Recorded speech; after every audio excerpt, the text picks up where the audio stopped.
Ahora sí estamos grabando. Había empezado la clase del tirón sin darle al botón rojo.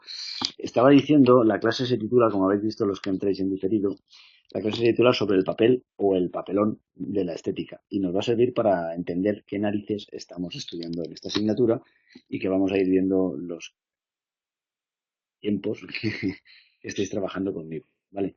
Llama el papel o el papelón de la estética, pero como había empezado a explicar, hay una compañera, compañero vuestro en Gerona, que está metido en un taller que en principio va sobre filosofía o pensamiento político y que en ese seminario, en ese taller, han empezado a tratar de autores que curiosamente veremos aquí también nosotros como Lukács, pero con la particularidad de que eran autores que, según decían, eran importantes para lo político, pero que por alguna razón no habían sido tomados en consideración prácticamente en la historia del pensamiento político, y sí, en cambio, en la estética. Claro, como si en la estética pues, fuera una cosa así, pues sin demasiada importancia, donde uno puede, pues, más o menos elucubrar o puede hacer teorías más o menos vanas sin demasiada trascendencia. Y entonces por eso esos pensadores, grandes pensadores, han sido utilizados en la estética y no han sido utilizados, no han sido aplicados, por así decir, al campo de lo político, lo cual no deja de ser algo peculiar. Entonces, estábamos en estas y precisamente por ella me apetecía hablaros de papel, de estética. De alguna manera, lo que vamos a ver nosotros es un concepto de lo estético, un concepto de la teoría del arte que va mucho más allá de esta disciplina vana que se limitaría a lucubrar sobre obras de arte o a lucubrar sobre el concepto de la belleza y que en realidad está yendo bastante más lejos. A un sitio que está más lejos, que tiene mucho de estético, que lo tiene todo de estético y que a la vez tiene mucho de político y de social. ¿En qué sentido? Pues bien, la estética, camaradas, compañeros, compañeras, si habéis visto alguna de las otras clases que hay por ahí grabadas, la estética se dice, se entiende como teoría de la sensibilidad. Y la sensibilidad, pues no es una cosa que pues, algunos tenemos en menor medida, otros en mayor medida, pero es algo que nos define como especie, es algo que nos define como proyecto. Es decir, los humanos, las personillas, somos lo que somos y no somos patatas como las de mi tortilla de esta noche, piedras de río o leones, porque tenemos una forma de estar en el mundo particular, unas potencias, unas capacidades que tienen que ver con nuestro desarrollo evolutivo, ¿verdad? Que son específicas y que no compartimos con otras especies. Ojo, esto no quiere decir que otras especies no sean sensibles. Los perrillos y los delfines pues tienen formas de expresión y capacidades auditivas diferentes a las nuestras, oyen frecuencias que nosotros no oímos. Pero nosotros tenemos las que tenemos y esas que tenemos nos definen y nos definen como especie. Por supuesto también nos definen como cultura, porque eso que como especie podemos hacer se va aterrizando, se va decantando o concretando en diferentes culturas estéticas. Pero si nos ponemos con una visión de campo lo más amplia posible, vemos que lo estético nos constituye y nos define como especie. ¿Por qué es importante esto? Porque así dicho suena un poco a obviedad. Por eso es importante porque de alguna manera, si somos capaces de algo, de alguna manera estamos obligados a dar cuenta de ello. Estamos obligados a vivir, por así decir, en el más alto de los estándares que somos capaces de alcanzar. ¿Me seguís lo que quiero decir? Los teólogos medievales, cuando hablaban de la Virgen María y del misterio de la concepción, de la virginidad, voy a un ejemplo, Hernández, se llama Miguel, mi poeta preferido. Hablaban de la Virgen y decían, potut dequit erga facit, apunto en latín.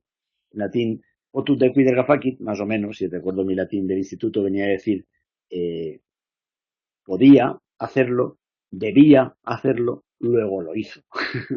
¿Vale? Es decir, si yo soy capaz de captar la complejidad de una pieza musical, de una sinfonía, por ejemplo, o de emocionarme con un poema, puedo vivir durante un tiempo ignorando que puedo hacer esto, que puedo captar esta complejidad o esta riqueza. Pero en gran medida estoy obligado a vivir de acuerdo con esa especie por así decir, de logro, con esa especie de nivel. Porque vivir por debajo de ese nivel o aceptar una vida en la que sistemáticamente no tenga acceso a ese nivel de logro, a ese nivel de complejidad, es de hecho renunciar a aquello que soy. Es vivir como una bestia, como dice Hamlet. Si lo único que hacemos es comer y dormir, somos una bestia, nada más. Y evidentemente, por la cuenta que nos trae, deberíamos evitar eso. ¿Se entiende mejor lo que quiero decir?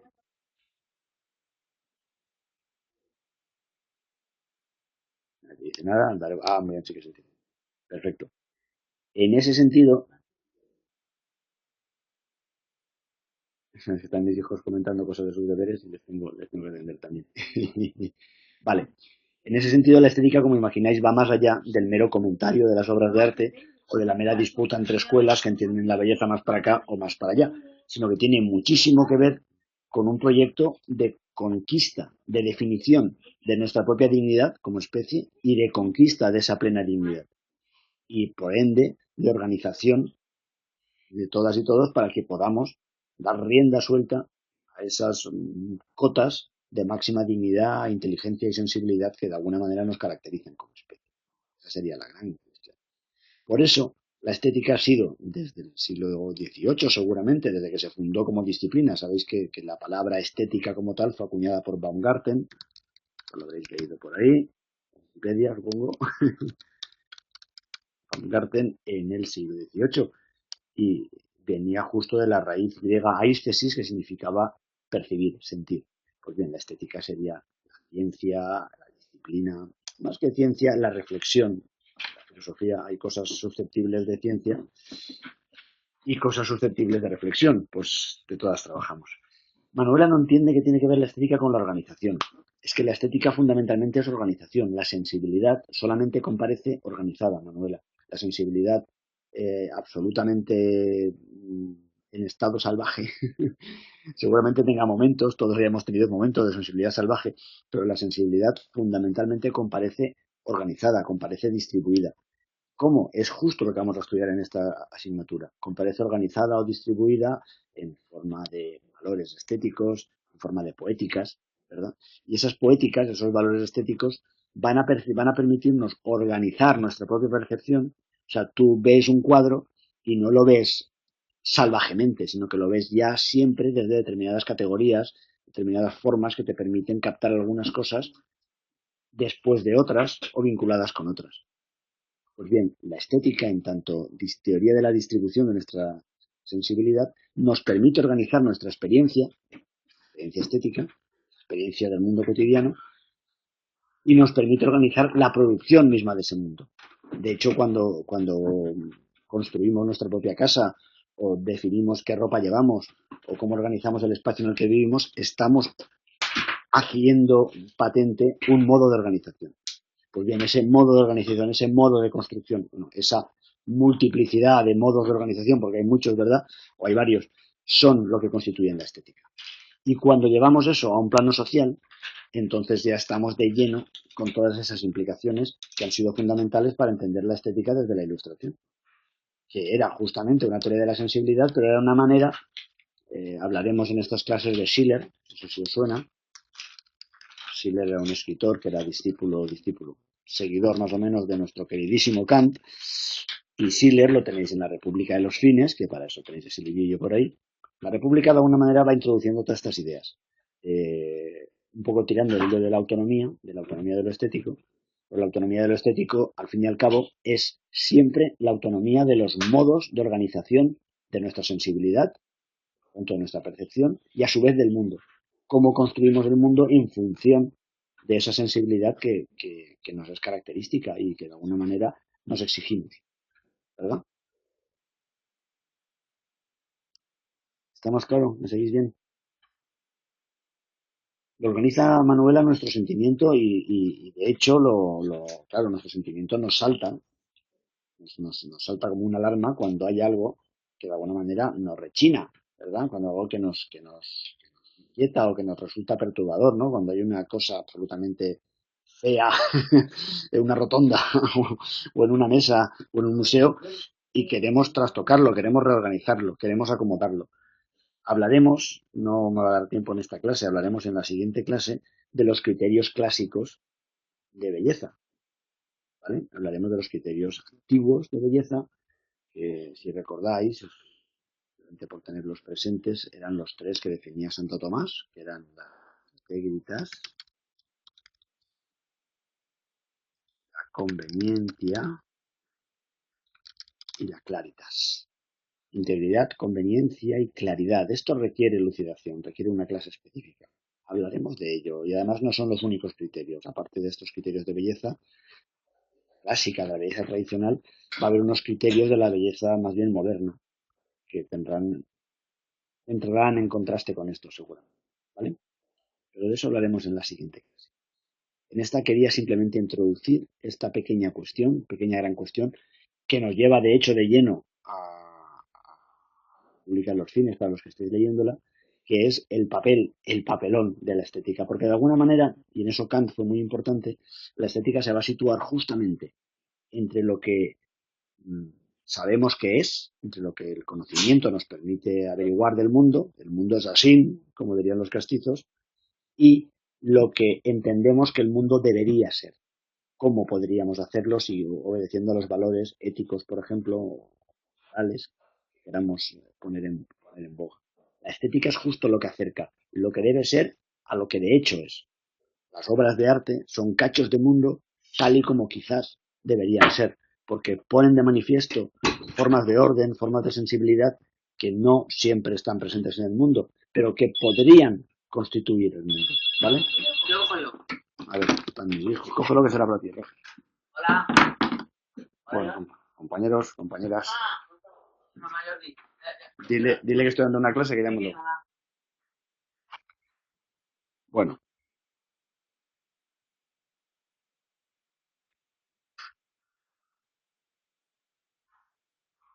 Hola. Un segundo.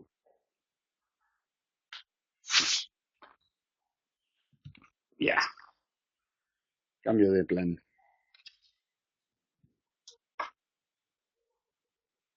Bueno, estábamos hablando de la medida en que estas ideas que estábamos comentando de alguna manera influían en la organización intelectual en la que estamos y de hecho en el trayecto que estudiamos en la República de los Fines. Os decía que Kant había definido precisamente esta especie de encuentro, de tensión, entre lo que hay en el mundo, lo que la ciencia nos permite entender y lo que entendemos nosotros que debería ser. Y en ese choque, en esa especie de tensión, es donde lo estético aparece. Claro, para Kant aparecía como una especie de reconciliación, pero también tiene un elemento de fuerza, un elemento de plantearnos nosotros cómo podríamos vivir nuestra vida de un modo mucho más potente, de un modo mucho más intenso. Ahí entraremos en otro concepto que veréis también, que veremos en alguna clase, que es la diferenciación entre el hombre entero y el hombre enteramente. ¿Os suena esto? ¿Alguien ha visto la clase dedicada a Lukács? Hernández, sí, muy bien ahí, Hernández. Apúntate medio punto más. No, no pasa nada. Hay una clase por ahí grabada en la que se explica esto, pero lo puedo comentar muy rápido porque de hecho viene muy a huevo para lo que estamos hablando. Para Lukács, que era un marxista, todos nosotros compañeros y yo, como es notorio con la cena del fuego, los niños dando guerra y tal, todos nosotros somos hombres, mujeres, enteros. Es decir, que somos personillas con un montón de dimensiones, porque a la vez que somos estudiantes de estética, somos padres o madres de familia, somos vecinos de un país que se está deshaciendo, en fin, tenemos un montón de dimensiones. Eso hace que de modo natural estemos un tanto dispersos, porque tenemos que estar viendo 25 cosas. Eso es un hombre o una mujer entero. Pero, dice Lukács, esto no es la última palabra. Cuando nos metemos en una experiencia estética, nos convertimos, aunque sea por un rato, en hombres o mujeres enteramente. Es decir, somos enteramente aquello que podemos ser. Lo somos de un modo mucho más agudizado, más intenso. Y somos personas, vamos a decir, para no decir hombres o mujeres, somos personas enteramente en ese momento. Por supuesto, nadie se queda siendo hombre enteramente indefinidamente o todo el tiempo, sino que en algún momento tienes que volver a hacer la cena, o tienes que acostar a los chavales, o tienes que irte a currar. En ese momento dejamos de ser hombres enteramente y volvemos a ser hombres enteros. Pero ya no es lo mismo, porque hemos estado en otro sitio y hemos visto lo que podemos ser y nos acordamos, ¿verdad? Y en cuanto podamos volveremos a ello. Esa es la noción fuerte de estética y es el sentido en el que la estética puede ser, entre comillas, revolucionaria. porque nos recuerda a nosotros mismos aquello que podemos ser. Nos recuerda a nosotros mismos la inteligencia, la fineza de la vida que podemos llegar a vivir, aunque sea a ratos, de momento. Y nos recuerda la importancia de organizarnos para que esos momentos en que estamos plenamente vivos, en que somos hombres y mujeres enteramente, en vez de ser tristes excepciones que suceden de uvas a peras, sean parte integrante de nuestra vida. ¿Vale? Al menos lo intentemos o nos lo planteemos. ¿De acuerdo? La estética nos puede hacer mejores entonces. La estética nos puede recordar que podemos ser mejores de lo que habitualmente somos. Entendiendo por mejores más intensos, más completos, más finos, más especificados. No finos en el sentido de calamardo, de finolis, ¿no? De tiquismiquis. Finos en el sentido en que nuestra propia sensibilidad puede captar más matices. Porque normalmente la forma de vida cotidiana que tenemos al ser hombres y mujeres enteros, pues no vamos por las calles fijándonos en todos los matices de color de las paredes, en el brillo de las losas de las aceras cuando están mojadas, en las plantitas, en la gente con la que nos cruzamos. Como dice Harman, nuestro deambular por el mundo es un deambular embotado, es un deambular apresurado, es un deambular poco amoroso, que no nos damos cuenta de lo que vemos, ¿no? Y en cambio, cuando hacemos turismo, yo lo veo aquí en Madrid con los turistas que vienen, que van con sus cámaras y se paran ante cualquier cosa y fotografían cualquier cosa como si fuera la pera limonera. Claro, ellos están de alguna manera, en ese momento en que han dejado un poco en suspenso su ser hombres enteros, están entrando en otra dimensión de sí mismos, en los cuales son más potentes. La estética te hace más humano, efectivamente.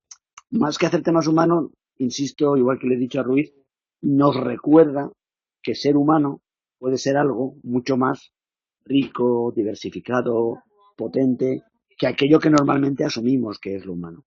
Y de hecho ese es el papel, te define más, muy bien, Manuela, te define más como humano. Y de hecho ese es el papel, el gran papel que tienen las obras de arte.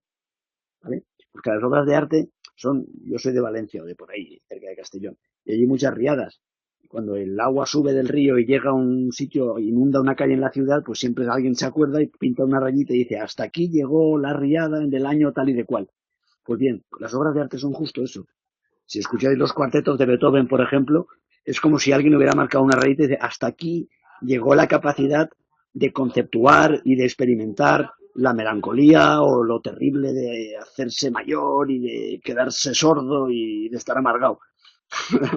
Ese modo de nuestra sensibilidad en algún momento se plasmó en algo y lo hizo de modo tan potente que nos sirve como un souvenir, como un recuerdo, si queréis, de hasta dónde podemos llegar, de cuán potentes podemos ser. ¿Verdad? Ese es el papel de las obras de arte. Cada gran obra de arte nos recuerda un grado determinado de nuestra potencia, una modalidad, por así decir, de esa potencia. Por eso mi trabajo en estética y el de muchos otros se puede entender, le llamo yo estética modal, porque fundamentalmente en estética vamos a ir viendo todos y cada uno de los modos de esa potencia. ¿Vale? No es que lo perciba cada uno de una forma, Hernández, es que de alguna manera bueno, esto va a requerir clarificación. Esto, Hernández, te voy a dedicar otra clase para hablar de esto. No es que sean la sensibilidad estética, y es una de las grandes cuestiones, no es una cosa que vaya a variar con cada individuo. Por supuesto que hay cambios como los hay en un mismo individuo de un día a otro, pero igual que las variaciones de la sensibilidad de un individuo de un día a otro, que hay días que te emocionas más con una cosa y días en que a lo mejor pues no llega a afectarte tanto, igual que hay esas variaciones dentro de un individuo, las hay entre los individuos, esas variaciones se pueden agrupar siguiendo algunos patrones. Esos patrones, esas regularidades, esas, por así decir, constelaciones que tienen un cierto aire de familia, es lo que estudiaremos aquí como modos de relación. Estudiaremos como poética. Y aprender a reconocerlas es en gran medida nuestro trabajo. Claro, el hombre enteramente, Poveda, eh, acontece, el hombre enteramente se nos manifiesta cuando tenemos una experiencia estética. Esa sería la definición de la experiencia estética. No tienes una experiencia estética simplemente porque pagues una entrada a un museo o porque alguien recite un poema delante tuyo. Eh, Puede suceder que entres a un museo y tengas una experiencia estética y lo sabrás, precisamente lo sabrás, en la medida en que te veas a ti mismo siendo hombre enteramente. O sea, te veas a ti mismo pues como cuando haces flexiones o cuando te estiras. haciendo gimnasia, cuando ves que te estiras, que te extiendes hasta alcanzar los límites de tu cuerpecillo y que ya no puedes estirarte más sin romperte, ahí estás siendo enteramente algo. Si se pudiera coger nuestra sensibilidad, nuestra capacidad de apreciar detalles, nuestra capacidad de explorar los matices de nuestros sentimientos y llevarlos a su límite, en ese sentido estaríamos siendo personas enteramente. Claro, para hacerlo tiene sus trucos. Entre otras cosas, tenemos que ser capaces de poner entre paréntesis la dispersión, de poner entre paréntesis los ruidillos, las molestias, las llamadas de atención que llegan de otros lados. Igual que yo, para poder explicaros lo que es un hombre enteramente, por un segundo, aunque sea, tengo que ser capaz de dejar de oír a mis hijos liándola aquí al lado o de pensar en la cena y tengo que centrarme en lo que estoy. Ese centrarnos en lo que estamos es lo que define, de hecho, lo que es una obra de arte, tanto medio mujer. A ver, Fernández dice, el artista produce estética. Garra Manuela contesta, creo que crea la sensibilidad que nosotros después entendemos como estética. Creo, muy bien Manuela, no vas desencaminada. Los artistas, igual que nosotros, podemos inventar relativamente muy pocas cosas. Y de hecho esto es un gran tema que requerirá elucidación. Pero como dice Manuela, lo que el artista, de alguna manera, más que crear, vuelve a poner de manifiesto es un determinado matiz de nuestra sensibilidad, una determinada modalidad de esa sensibilidad con la cual nos acoplamos. Que podemos no acoplarnos, efectivamente, porque podemos estar a otra. Pero el artista nos hace una propuesta, como quien nos plantea un viaje, ¿verdad? Si nos acoplamos con esa propuesta, pues flipamos. Es decir, nos estiramos, somos personas enteramente. Si no nos acoplamos, pues nos pasan altas y decimos que no entendemos o simplemente nos aburrimos y tal. Otro de los objetivos de esta asignatura será entender por qué pasa eso. Porque hay obras con las que nos acoplamos y hay obras con las que no nos acoplamos. ¿Vale? Estudiaremos Aristóteles, estudiaremos categorías y iremos viendo estas cosas. Bueno, pone 35 y tengo que cortar la clase para hacer la cena. ¿Vale? Ha sido una clase un tanto caótica, pero prometo que la semana que viene generaré un medio homogéneo para poder trabajar con menos. Nuestro umbral de sensibilidad se va elevando. Entonces, de acoplamiento. Bueno, yo no sé si es una mera cuestión de elevación. En todas estas cosas siempre hay algo de altura, como hay algo, por así decir, de anchura, es decir, de diversidad de modos, ¿verdad?